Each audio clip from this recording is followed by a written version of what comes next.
Ang sentro ng kapangyarihang lehislatibo sa Pilipinas ay simbolo ng awtoridad at tradisyon. Sa loob, nagtitipon ang mga mambabatas upang magdebate, magpasya at hubugin ang kinabukasan ng bansa sa ilalim ng maingat na pagbabantay ng speaker. Ang pamamahala sa isang kapulungan na may iba't ibang interes ay nangangailangan ng kasanayan, awtoridad at respeto mula sa mga kaalyado at kalaban.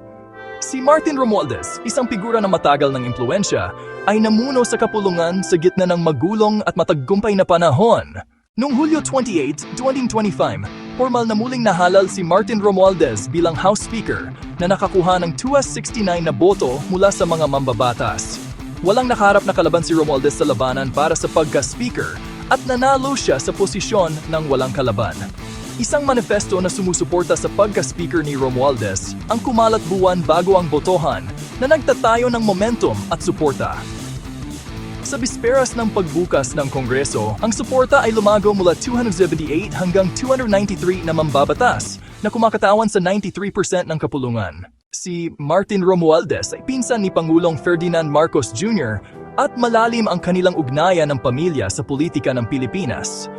Napagdesisyonan ang pagka-speaker ni Romualdez ilang linggo bago manumpa si Pangulong Marcos na nagpapakita ng kanilang malapit na alyansa.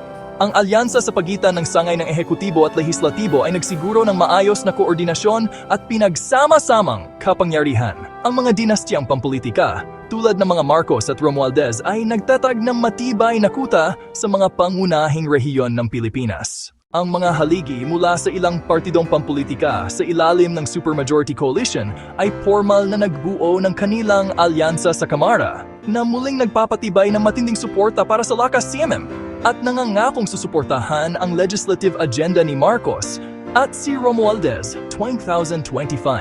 Kapansin-pansin ang pagliban ni dating Pangulong Gloria Macapagal Arroyo na ibinaba sa posisyon 2 linggo bago nito dahil sa hinalang nagbabalak laban sa speaker sa mga seremonya ng paglagda ng alyansa. Ang Supermajority Coalition ay binubuo ng humigit kumulang 270 miyembro ng 312 kataong kamara na sumasang-ayon na magbigay ng buo at walang pasubaling suporta kina Pangulong Marcos at Speaker Romualdez. Hawak ng kamara ang kapangyarihan ng pondo na kumokontrol sa pambansang budget ayon sa itinakda ng Konstitusyon ng Pilipinas. Madalas na nakakakuha ng pondo ang mga mambabatas para sa mga lokal na proyekto, mga kalsada, paaralan, ospital na nagpapatibay ng kanilang suporta sa mga nasasakupan. Ang mga kaalyado ng speaker ay madalas na nakakatanggap ng mas maraming pondo para sa kanilang mga distrito, habang ang mga lugar ng oposisyon ay maaring makakuha ng mas kaunti. Si Martin Romualdez ay nagsisilbing presidente ng maimpluwensyang partidong Lakas CMD, isang pangunahing base ng kanyang pampulitikang lakas. Gumanap siya ng mahalagang papel bilang co-campaign manager sa 2022 Uniteam Alliance sa pagitan ni Pangulong Marcos at Vice Presidente Duterte.